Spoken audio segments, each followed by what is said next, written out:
Muy buenos días.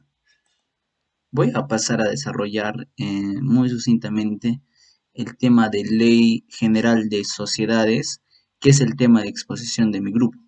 En este caso voy a pasar a exponer aquellas características y aquel tipo de sociedades que conocemos en el Perú. Para empezar, he tratado de desarrollar primeramente qué es una sociedad. En el Perú entendemos que una sociedad es una persona jurídica de derecho privado, que se constituye por una escritura pública en la que está contenido el pacto social que incluye el estatuto, cuyo texto señala que debe llevar a cabo una actividad económica en común. El ámbito de aplicación de la Ley General de Sociedades nos dice que toda sociedad debe adoptar por alguna de las formas previstas en la ley. Las sociedades sujetas a un régimen legal especial son reguladas supletoriamente por las disposiciones también de la Ley General de Sociedades. Ahora bien, ¿cuál es el objeto social de la Ley General de Sociedades? El objeto social lo entendemos como la actividad a la que se va a dedicar la sociedad. Por ello, la ley señala, la sociedad circunscribe sus actividades a aquellos negocios u operaciones lícitos, cuya descripción detallada constituye su objeto social. ¿Cuáles son entonces el objeto social o los aportes sociales que va a dar la sociedad? Son las obligaciones con las que cada socio se ha comprometido a aportar al capital, señalando la ley que contra el socio moroso la sociedad puede exigir el cumplimiento de la obligación mediante el proceso ejecutivo contenido en el Código Procesal Civil o excluir a dicho socio por el proceso sumarísimo contenido en el Código. Es decir, de que frente al incumplimiento de algún socio, podemos hacer el proceso ejecutivo, es decir, que pague su cuota, o también mediante proceso sumarísimo excluir, ¿no? Excluir a este socio de la sociedad. ¿Cuáles son los elementos de la sociedad? Los elementos de la sociedad son aquellos requisitos generales y esenciales para su existencia. Dichos elementos son los siguientes. 1. La capacidad. Se entiende como capacidad a la aptitud establecida por las normas del Código Civil, es decir, a poseer capacidad de goce y ejercicio. 2. El consentimiento, el cual debe ser expresado libre de los vicios que lo invalidan y otorgarse por escrito, directamente o mediante apoderado con facultades expresas en ese sentido, es decir, un poder señalado específicamente, pues se refiere a un acto de disposición de bienes. ¿Qué otros elementos encontramos? La affectio societatis. Esta affectio societatis es entendida como la condición necesaria para que los socios se ajusten a sus necesidades y exigencias con las necesidades de la sociedad, imprescindible para que pueda cumplir su objeto a través de ella y se mantenga durante la vida de la sociedad una situación de igualdad y equivalencia entre los socios, con el fin de que prevalezca siempre el bien común. Otro elemento es la pluralidad de personas. En este elemento encontramos que es muy esencial para que nazca la sociedad y para que ella subsista, por lo que se requiere de la participación de dos o más personas, sean naturales o jurídicas.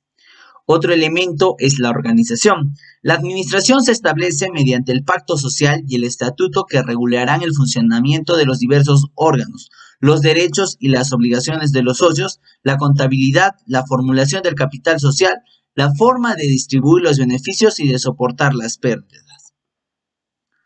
Otro elemento es el ejercicio en común de actividades económicas.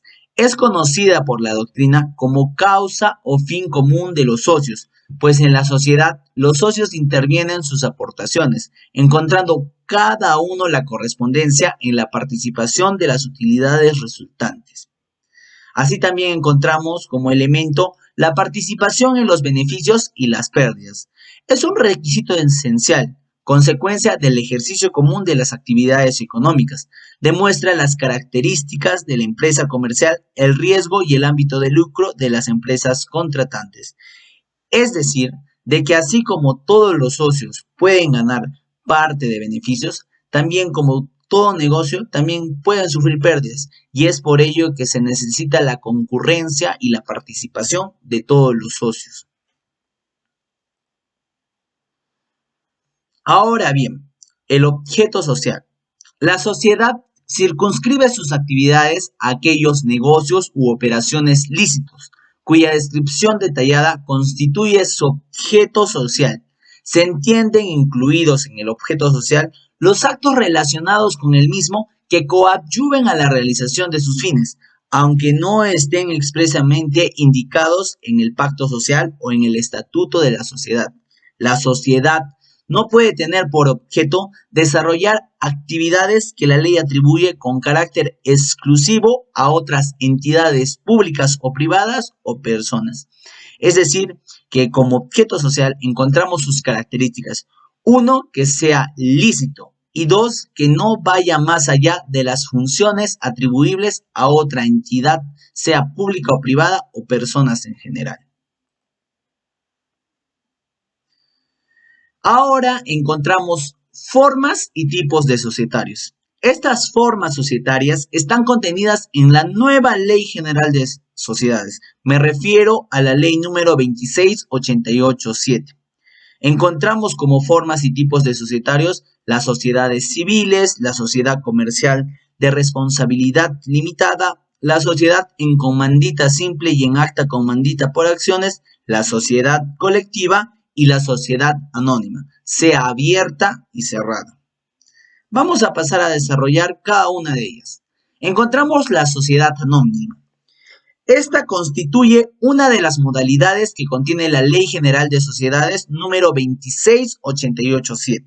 Esta sociedad es la que ha tenido, tiene y seguramente tendrá la mayor aceptación por la responsabilidad limitada que se deriva para sus accionistas, por su autonomía patrimonial, por los atributos propios que se derivan de su condición de persona jurídica. Los órganos de la sociedad anónima. Existen dos órganos fundamentales, la Junta General de Accionistas y los administradores que lo conforman, el directorio y la gerencia. Ahora encontramos la sociedad anónima cerrada. Para conformar una sociedad anónima cerrada encontramos requisitos, y es que la sociedad anónima puede sujetarse al régimen de la sociedad anónima cerrada cuando tiene no más de 20 accionistas y no tiene acciones inscritas en el registro público del mercado de valores. Estas son las dos condiciones o requisitos para formar una sociedad anónima cerrada. Ahora bien, respecto a su régimen, la sociedad anónima cerrada se rige por las reglas de la presente sección y en forma supletoria por las normas de la sociedad anónima, en cuanto le sean aplicables. El consentimiento por la sociedad. El estatuto puede establecer que toda transferencia de acciones o de acciones de cierta clase puede ser sometida al consentimiento previo de la sociedad, que le expresará mediante el acuerdo de la Junta General adoptado con no menos de la mayoría absoluta de las acciones suscritas con derecho o voto. Encontramos ahora la sociedad anónima abierta. La sociedad anónima abierta se da cuando cumple una o más de las siguientes condiciones. ¿Cuáles son estas condiciones? Ha hecho una oferta pública primaria de acciones o obligaciones convertibles en acciones. Y dos, tiene más de 750 accionistas. Su régimen está sujeto a las reglas de la sección que lo contiene y en forma supletoria por las normas de la sociedad anónima en cuanto les sean aplicables. Encontramos ahora la sociedad colectiva. En este tipo de sociedad, los socios responden en forma solidaria e ilimitada por las obligaciones sociales.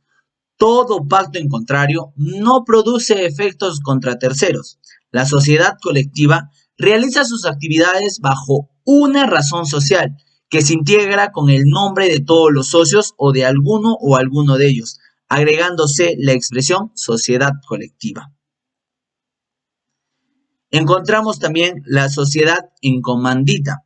Esta sociedad existen dos clases de socios. Los socios colectivos, que responden solidaria e ilimitadamente por las obligaciones sociales, y los socios comanditarios, quienes responden por dichas obligaciones solo hasta la parte del capital que hayan comprometido a aportar desde un inicio. El acto constituido debe indicar quiénes son los socios colectivos y quiénes son los comanditarios.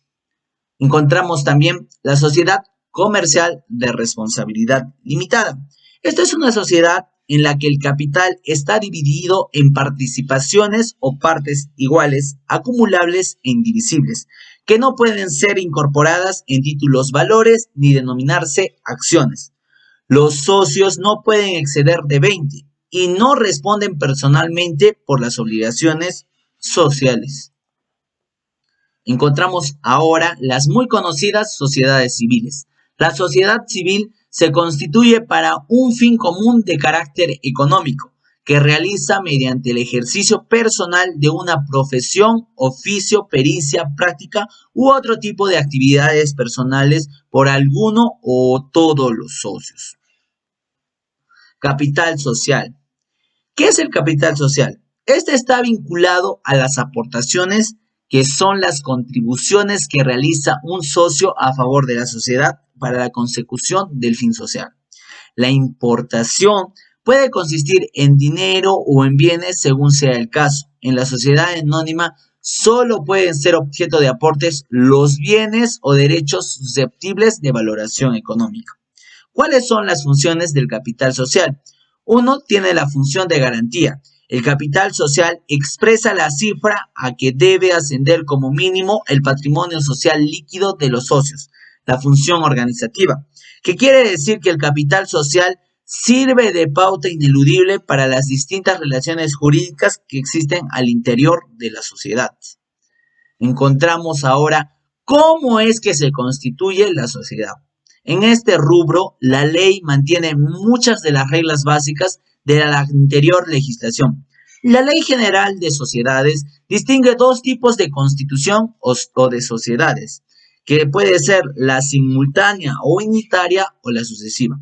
La simultánea o unitaria, en la cual la sociedad se constituye en un solo acto por el convenio de todos los socios fundadores, pues el pacto social y el compromiso de aportación del capital que realizan se da en un solo acto y es el mismo sistema predominante en la práctica comercial, y la sucesiva, en la cual la sociedad no se constituye hasta que se cumpla la última fase de un complicado proceso para la formulación. Modalidades de constitución. La sociedad anónima se constituye simultáneamente en un solo acto por los socios fundadores o en forma sucesiva mediante oferta a terceros, contenida en el programa de fundación otorgado por los fundadores. Para su inscripción y publicidad del pacto social, el pacto social y el estatuto deben ser presentados al registro para su inscripción en un plazo de 30 días contados a partir de la fecha de otorgamiento de la escritura pública. La inscripción de los demás actos o acuerdos de la sociedad, sea que requiera o no el otorgamiento de escritura pública, debe solicitarse al registro en un plazo de 30 días contados a partir de la fecha de realización del acto o de aprobación del acta en el que conste el acuerdo respectivo. La nulidad del pacto social. Una vez inscrita la escritura pública de constitución, la nulidad del pacto social solo puede ser declarada en algunos supuestos. El primero, por incapacidad o por ausencia de consentimiento válido de un número de socios fundadores que determine que la sociedad no cuente con pluralidad de socios requeridas por la ley. 2. Por constituir su objeto alguna actividad contraria a las leyes que interesen al orden público o las buenas costumbres, sin perjuicio a lo dispuesto en el artículo 410 de la Ley General de Sociedades.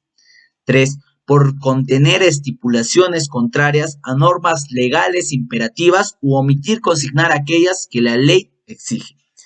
4.